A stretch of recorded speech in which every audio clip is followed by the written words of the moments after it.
The pitch. Swing and a long drive. Deep to right. Going. Goodbye. He has done it. He has changed the game.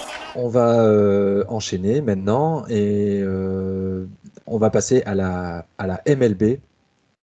Nicolas, toujours avec moi, mon compagnon de route sur la MLB. La saison a débuté jeudi dernier. On a, c'est que le début de la saison, c'est que certains matchs, donc il n'y a pas vraiment d'enseignement à tirer sur ce premier week-end, on va dire, de rencontres. Certaines séries sont déjà terminées, on va passer à de nouvelles séries d'affrontements. Mais est-ce que tu peux déjà nous dire, toi peut-être on va dire les deux petites choses, les deux choses que tu as retenues de cette la première semaine, de cette moitié de semaine de MLB.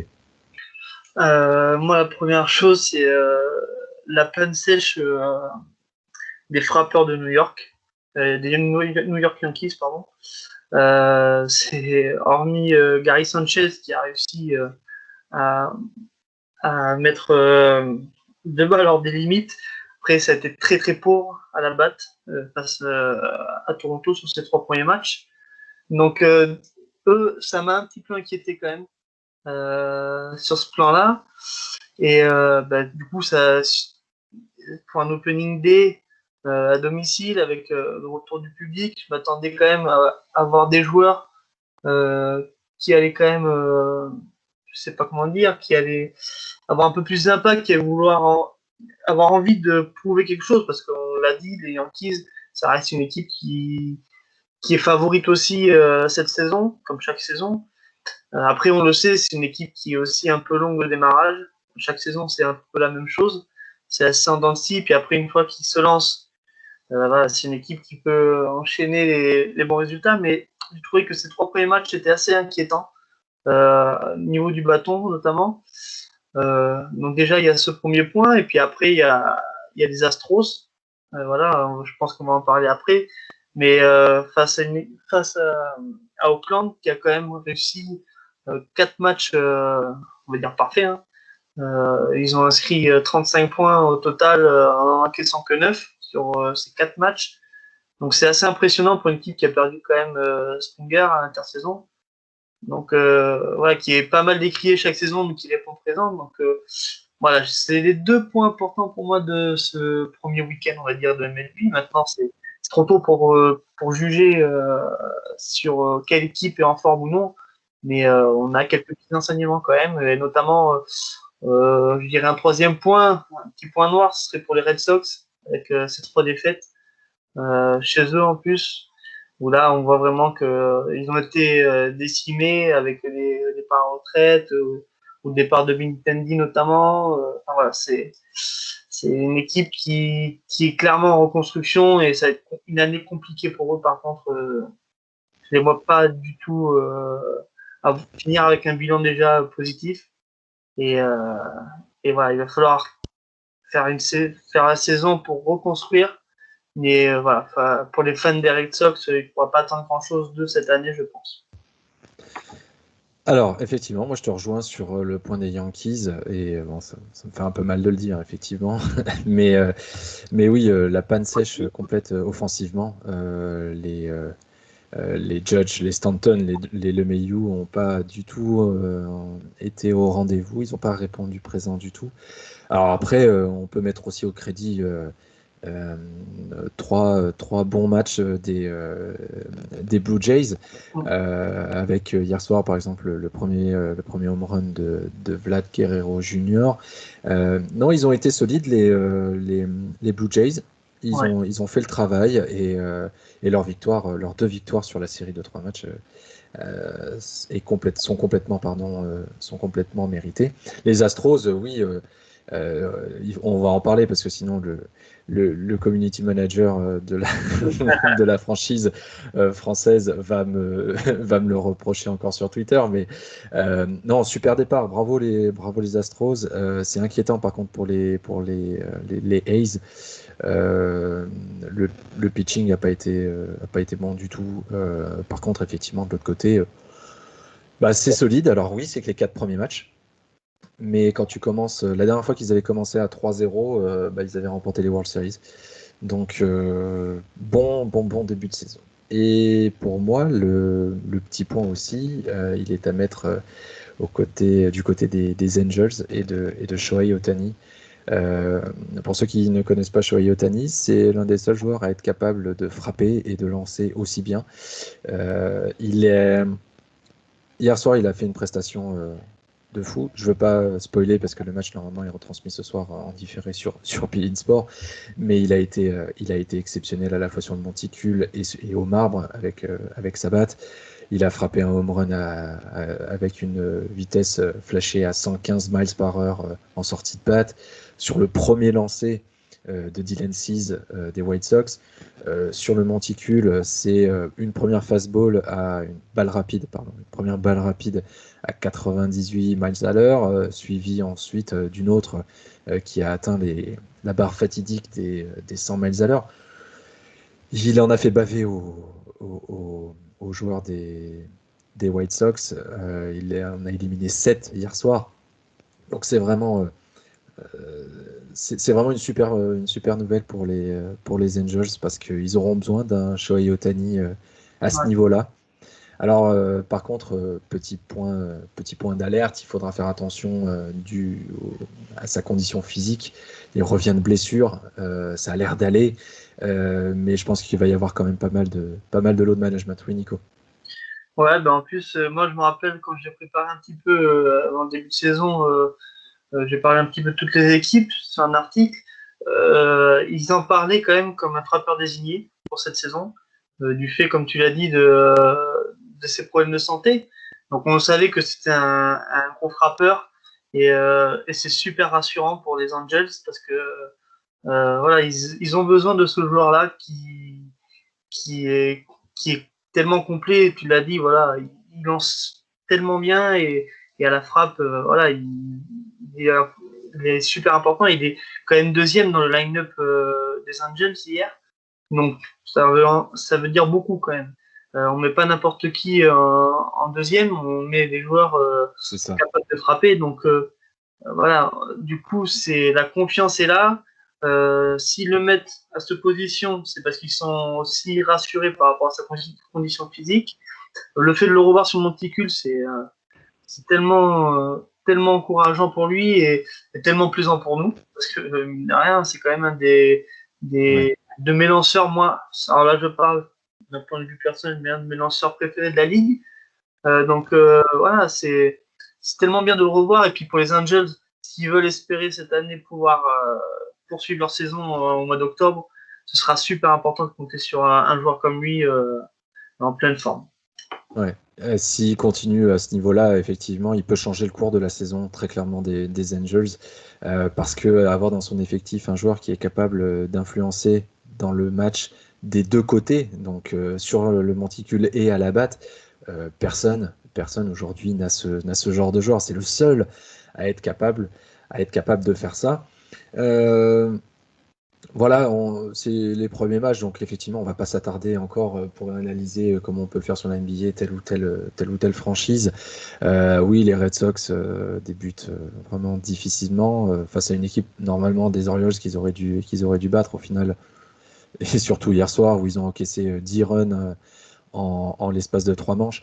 La saison des Red Sox semble être très très très très mal partie. Voilà, après ailleurs dans la ligue, les Dodgers ont débuté doucement avec une défaite lors de l'opening day au Coors Field de Denver pour ensuite remporter la série, pas facilement mais pas loin. Les Dodgers ont commencé doucement avec un Clayton Kershaw qui lui aussi n'a pas forcément répondu. C'est vrai qu'on en discutait entre nous pendant cette reprise. Pas forcément au niveau. Par contre, Trevor Bauer et Walker Buehler ont répondu présent et Julio Urias hier soir a été formidable aussi. Donc les favoris sont plus ou moins là. La série entre les White Sox et les Angels a été splendide, entre les Twins et les Brewers aussi. On a eu vraiment, je pense, je ne sais pas ce que tu en penses, mais un début de saison super plaisant, et comme tu l'as dit, en plus avec des fans en tribune, et pas parsemés où ils étaient 1000, non, on atteint des capacités à 20, 30, 40% dans les stades, donc c'est vraiment une super chose pour la MLB, puis pour nous aussi quand on regarde à la télé. Bah, exactement, c'est ça. On sent pas, comment dire, on sent que les joueurs aussi sont contents de ce retour-là parce que nous on le sent à la télé avec le bruit un petit peu d'ambiance qu'il y a, mais dans le stade, mine de rien, par exemple à New York, c'est 12 000 personnes dans le stade. Alors c'est parsemé, mais 12 000 personnes qui crient dans un stade, ça s'entend. Donc du coup, ça peut encourager, puis c'est super agréable de voir que ça revient un petit peu à la normale après une saison 2020 voilà, à huis clos. Puis voilà, on entend vraiment une ambiance, il y a tout ça et ça va apporter beaucoup aussi pour les gens qui veulent s'intéresser à la MLB parce que du coup, ça fait clairement partie de la culture baseball. Ces fans-là, donc ils apportent quelque chose en plus sur un match. C'est familial certes, mais toute cette ambiance qu'il y a, lorsqu'il y a un lanceur qui est moins bien, le public aussi va l'aider à se remettre un peu dans le match. Enfin, il y a tout ça, donc voilà, c'est super agréable ce début de saison. Moi, ce premier week-end m'a beaucoup plu. Bon, c'est compliqué de suivre tous les matchs, voilà, mais j'ai essayé d'en regarder quelques-uns. J'ai regardé hier, par exemple, les Cubs. Voilà, on voit qu'il y a quand même quelque chose. Voilà, on retrouve vraiment le baseball qu'on aime par rapport à la saison 2020 qui, moi, m'avait clairement déçu. Je m'étais même demandé à la fin de la saison est-ce que vraiment ça valait le coup de jouer cette saison-là. Alors, j'étais content pour les Dodgers parce que du coup, ça leur a offert un titre qui méritaient depuis tellement d'années où ils étaient au sommet de leur conférence. Mais voilà, il se passait rien quand on regardait un match. Si vraiment le match était serré, ben, voilà, il n'y avait pas le public qui pouvait pousser derrière le lanceur ou pousser derrière un joueur au bâton. Et du coup, ben, il n'y avait pas d'ambiance, il n'y avait rien, c'était plat. Donc c'était un peu compliqué à suivre. Mais là, ce premier week-end, du coup, ça redonne tellement de bonheur de reçuivre le baseball quand c'est comme ça et on n'a qu'une envie, c'est que tous les supporters puissent revenir dans le stade. C'est déjà le cas, par exemple, pour les Rangers, voilà, qui peut compter sur la totalité de ses fans, mais voilà, ça apporte vraiment une autre dimension au baseball. Et pour moi, le public, c'est clairement partie du jeu et sans eux, c'est pas pareil. Donc voilà, ce début de saison, comme tu le dis, il est tellement plaisant que du coup, bah, ça donne envie de suivre le reste. Exactement, exactement. Et l'autre info, assez importante sur la planète MLB, c'est la délocalisation du All-Star Game qui cette année était prévu à Atlanta. Voilà, la MLB a décidé de ne pas le jouer à Atlanta. On ne connaît pas encore la ville qui accueillera le prochain All-Star Game. Maintenant, alors pour vous donner du contexte, l'État de Géorgie, donc l'État de la ville d'Atlanta, a promulgué des lois qui restreignent de manière assez considérable l'accès au vote pour les habitants de la Géorgie. Alors, je ne suis pas là et on n'est pas là pour vous expliquer en long, en large et en travers le pourquoi du comment de cette loi. Sachez juste que le vote par correspondance, par exemple, qui est très populaire aux États-Unis, a été considérablement limité avec des demandes d'identification beaucoup plus importantes, avec ce qu'ils appellent des mailbox pour pouvoir déposer ces bulletins beaucoup plus rares. Voilà, il y a toute une série, donc je vous invite à aller regarder un petit peu, que ce soit sur le New York Times ou sur d'autres journaux américains pour vous informer sur ces lois. Mais voilà, la MLB a pas surpris son monde, mais effectivement a pris une décision assez rapide. On n'a pas l'habitude que la MLB prenne ce genre de décision comme cela. On se souvient pour Black Lives Matter, ils avaient mis un certain temps avant de répondre et de s'engager auprès de ce combat-là. Là, Rob Manfred, pour le coup, il a tranché en quelques jours. La ville d'Atlanta et les Braves ont répondu via un communiqué en disant qu'ils étaient très déçus que les fans soient les victimes au final de cette décision. À titre personnel, je salue le courage de la MLB, très clairement, d'avoir pris cette décision-là. C'est une excellente chose. Maintenant, alors, qui pour accueillir le All-Star Game selon The Athletic et leurs sources souvent très très fiables, le Colorado serait une solution de repli pour la MLB, et le Coors Field du coup des Rockies serait le terrain d'accueil de ce All-Star Game.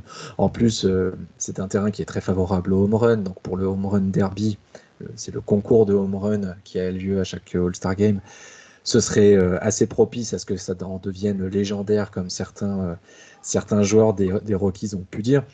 Donc voilà, on ne connaît pas tout de suite. Une chose est sûre, ce ne sera pas les Dodgers, ce ne sera pas Los Angeles, puisque Los Angeles doit accueillir le All-Star Game l'année prochaine.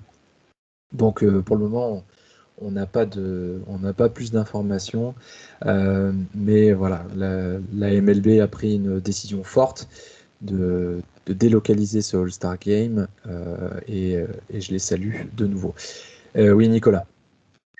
Ouais, bah moi je te rejoins aussi sur le fait de féliciter la MLB et Rob Manfred d'avoir pris cette décision, parce que c'est un geste fort qu'ils envoient. Et puis après, ils ont répondu assez vite, parce qu'il y a beaucoup de voix qui se sont levées en interne de la MLB, dont notamment le coach des Dodgers, Dave Roberts. Donc voilà, ils ont vite réagi, je trouve ça super.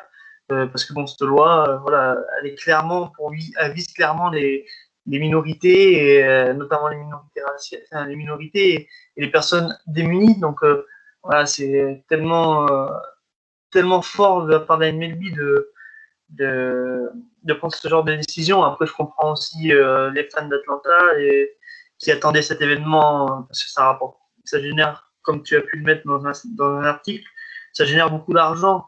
Donc voilà, il y a aussi ce côté économique, mais le geste fort est là. Je trouve ça tellement bien de la part de la MLB d'avoir pris cette décision-là. Maintenant, voilà, on parle pour délocaliser ce All-Star Game. Voilà, on parle beaucoup de Denver, voilà, du Colorado, mais il y a une autre ville qui peut aussi rentrer en compte, c'est Milwaukee, parce qu'on sait que cette année le All-Star Game c'était à Atlanta, et c'était pour aussi honorer et rendre hommage à cette légende disparue au mois de janvier dernier, Hank Aaron.